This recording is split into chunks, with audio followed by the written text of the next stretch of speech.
Sobat Literasi, perkenalkan saya Zahwa, kembali lagi di Purpose Session Sinonggi, Sharing Knowledge and Giving Information, episode 3. Nah, hari ini kita akan membahas sesuatu yang penting loh, yaitu Gen B, Generasi Baru Indonesia. Bagaimana kita sebagai generasi muda dapat berkontribusi dalam membangun masa depan Indonesia yang lebih baik. Nah, Sobat Literasi, Gen B ini merupakan komunitas mahasiswa-mahasiswi penerima beasiswa Bank Indonesia yang memiliki misi untuk membawa perubahan positif di masyarakat, utamanya pada bidang pengendalian inflasi, pemberdayaan masyarakat, dan inklusi keuangan. Nah, di sini saya bersama dengan dua narasumber kita yang ganteng-ganteng loh. Nah, mungkin bisa diperkenalkan diri? Halo Sobat Literasi, perkenalkan saya Betrawan sebagai Ketua Gen B Sulawesi Tenggara periode 2022-2023. Salam kenal semua. Halo Sobat Literasi, perkenalkan nama saya Asri Arfan selaku Ketua Umum Gen B Wilayah Provinsi Sulawesi Tenggara periode 2023-2024. Bagaimana nih kabar kakak-kakak sekalian? Alhamdulillah baik, Kak Zahwa. Alhamdulillah saya juga baik, Kak Zahwa. Alhamdulillah ya. Nah, selanjutnya kita akan bertanya nih kepada narasumber kita, yaitu Kak Betrawan. Nah, Kak Betrawan, boleh nih dijelaskan framing Gen B berdasi dari 5 komisariat. Nah, apa saja sih yang ditanami dan impact kepada masyarakat yang membantu untuk menekan inflasi ini bagaimana sih? Baik, terima kasih Kak Zahwa. Jadi sebelum itu, kayaknya tidak afdol nih kalau saya tidak menjelaskan apa itu Gen B Berdasi. Jadi, Gen B Berdasi merupakan program kerja dari Gen B Sulawesi Tenggara, di mana kepanjangan dari Gen B Berdaya Sadar Inflasi. Nah, sebagai upaya pengendalian inflasi, kami komunitas penerima beasiswa Bank Indonesia akan fokus pada 3 hal nih, Kak Zahwa, yang tadi telah dijelaskan. Yang pertama adalah berkaitan dengan pengendalian inflasi, kemudian yang kedua berkaitan dengan pemberdayaan masyarakat, serta yang ketiga berkaitan dengan inklusi keuangan. Nah, adapun topik khusus kita pada podcast kali ini kan tentang Gen B Berdasi. Jadi kami sebagai frontliner dari Bank Indonesia senantiasa melaksanakan program yang berkaitan dengan pengendalian inflasi, khususnya pada tanaman yang memberikan atau sumbangsi terhadap inflasi itu sendiri, khususnya pada volatile foods, seperti itu Kak Zahwa. Jadi kalau untuk programnya sendiri, kami menanam tanaman atau komoditas yang mampu menyumbang inflasi, seperti contohnya adalah tanaman cabai merah. Nah, kalau untuk di Gen B Sultra, itu kan kami punya 5 komisariat nih Kak Zahwa. Yang pertama ada komisariat USN Kolaka, kemudian komisariat Unidayan Bau-Bau, ada komisariat STI 66 Kendari, ada komisariat Universitas Halu Oleo, serta komisariat IAIN Kendari. Jadi dari 5 komisariat itu kami memiliki tujuan nih atau lokasi Gen B Berdasi sendiri Kak Zahwa. Jadi tidak hanya satu tempat yang kami harapkan adanya program ini, tapi merujuk kepada berbagai tempat. Contohnya nih, misalnya tadi yang di Kolaka, teman-teman Gen B USN itu menanam di wilayah Kolaka, khususnya pada Kecamatan Tanggetada. Kemudian yang kedua, teman-teman Bau-Bau nih, mereka menanam di Kecamatan Bungi, serta teman-teman UHO itu di Kampung KB, serta teman-teman IAIN di Kecamatan Konda, serta yang terakhir itu teman-teman C66 di Kecamatan Landono, Desa Jatibali, seperti itu Kak Zahwa. Wah, sungguh inspiratif ya para Gen B ini dalam melakukan pengendalian inflasi. Nah, selanjutnya bagaimana sih Gen B mendukung pelaksanaan program Gen B Berdasi ini? Apa ada pelatihan dan pendampingan untuk meningkatkan kesadaran akan inflasi di masyarakat? Iya Kak Zahwa, terima kasih. Jadi kalau di kami kan Gen B itu tidak semua dari jurusan pertanian. Jadi tentunya kami itu membutuhkan expert nih yang handal terkait pertanian Kak Zahwa. Contohnya kami melakukan edukasi juga dan sosialisasi berkaitan dengan pertanian organik, kemudian pertanian modern, di mana materi atau pemateri itu semua bukan dari kami, tapi dari expert-expert yang ahli di bidangnya, seperti itu. Selain itu pula, kami juga tidak memberikan informasi kepada masyarakat sekitar terkait pentingnya inflasi, kemudian terkait pentingnya kita membantu program kerja pemerintah, serta membantu atau mengetahui terkait tren ekonomi keuangan digital, seperti itu Kak Zahwa. Oke. Nah, selain dari aspek pertanian ini, apa ada edukasi dan kampanye yang dilakukan untuk masyarakat meningkatkan pemahaman tentang inflasi dan pentingnya mengadopsi budaya sadar inflasi? Iya Kak Zawa, jadi seperti tadi yang sudah jelaskan nih, jadi dalam program kerja kami juga istilahnya melakukan program kerja sebagai upaya efisiensi dan efektivitas program kerja. Jadi satu program kerja ada banyak program kerja lain yang terselenggara. Contoh misalnya nih, tadi sosialisasi pertanian organik, sosialisasi pertanian modern, kemudian ada sosialisasi ekonomi keuangan digital. Contohnya ada KRIS, kemudian ada CBPR, seperti itu. Tapi kami juga selingi dengan sosialisasi inflasi, kemudian sosialisasi yang berkaitan dengan literasi keuangan juga, seperti itu Kak Zawa. Nah, menarik sekali kan Sobat Literasi, di mana selain dari aspek pertanian, Genbi juga ini melakukan upaya edukasi dan kampanye mengenai pemahaman dan kesadaran akan inflasi. Nah, terima kasih atas informasi yang diberikan oleh KB Terawan.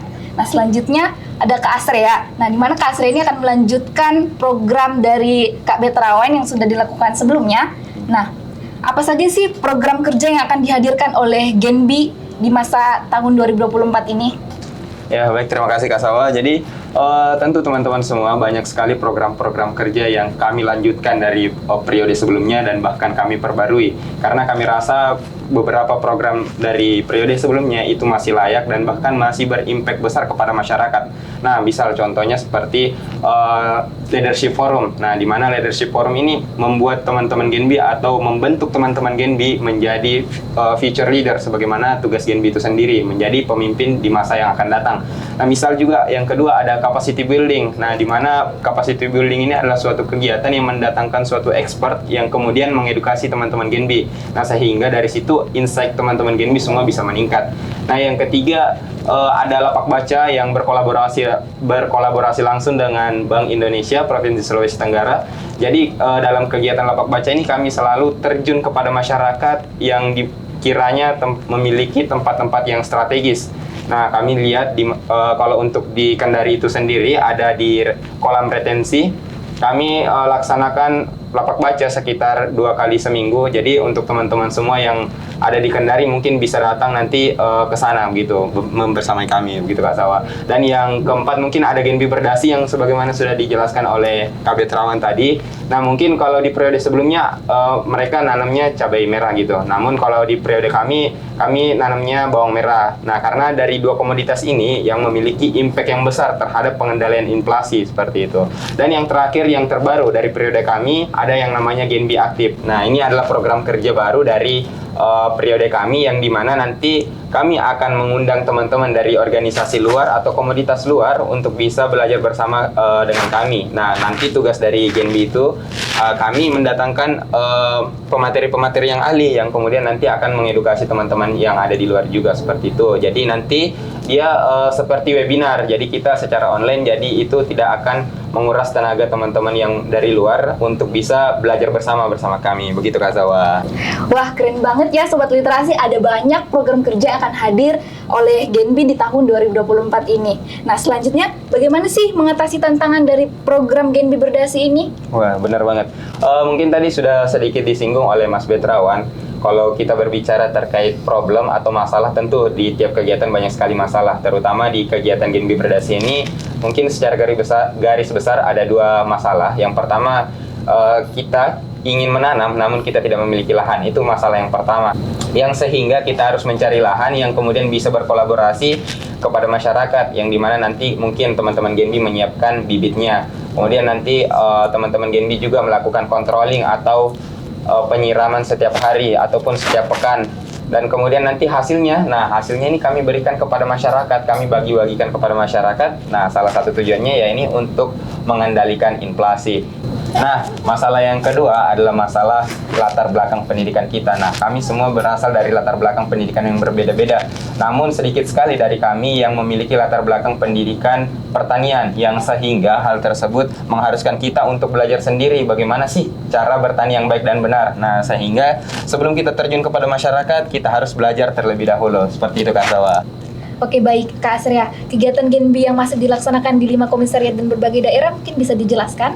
Baik, terima kasih Kak Sawa. Ya, benar sekali. Jadi untuk kegiatan Genbi itu banyak sekali dan tentunya banyak juga kegiatan yang masif yang kita laksanakan secara rutin begitu.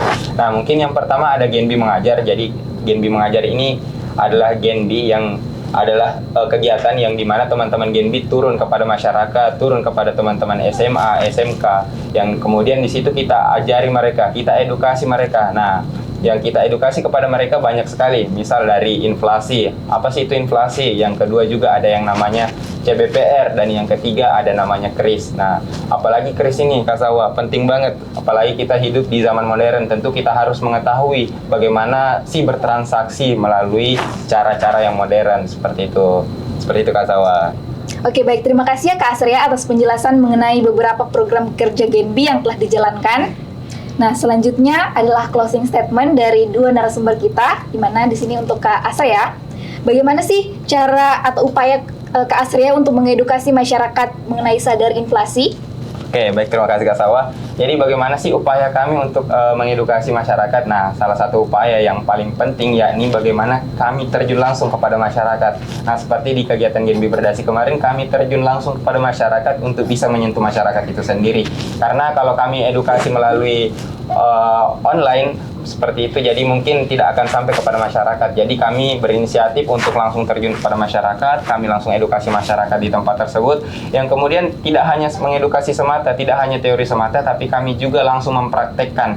Nah, kami langsung mengajak masyarakat tersebut untuk menanam, begitu Kak Sawa. Nah, kami ajak mereka menanam, yakni komoditas bawang merah, karena komoditas ini adalah komoditas yang sudah mulai langka, terutama di Provinsi Sulawesi Tenggara, yang sehingga bisa menimbulkan yang namanya inflasi. Jadi dari situ kami bisa mengedukasi kepada masyarakat pentingnya untuk kita menanam, terutama dalam hal komoditas bawang merah dan juga cabai merah ini, begitu Kak Sawa. Nah, baik, sungguh menarik dan sangat inspiratif sekali ya Sobat Literasi, di mana Kak Asria di sini menjelaskan upaya edukasi masyarakat mengenai sadar inflasi. Nah, selanjutnya untuk Kak Betrawan ini, harapan Genbi untuk penerima baru selanjutnya nih sebagai tongkat frontliner, agent of change, dan future leader. Bagaimana sih harapan dari Kak Betrawan?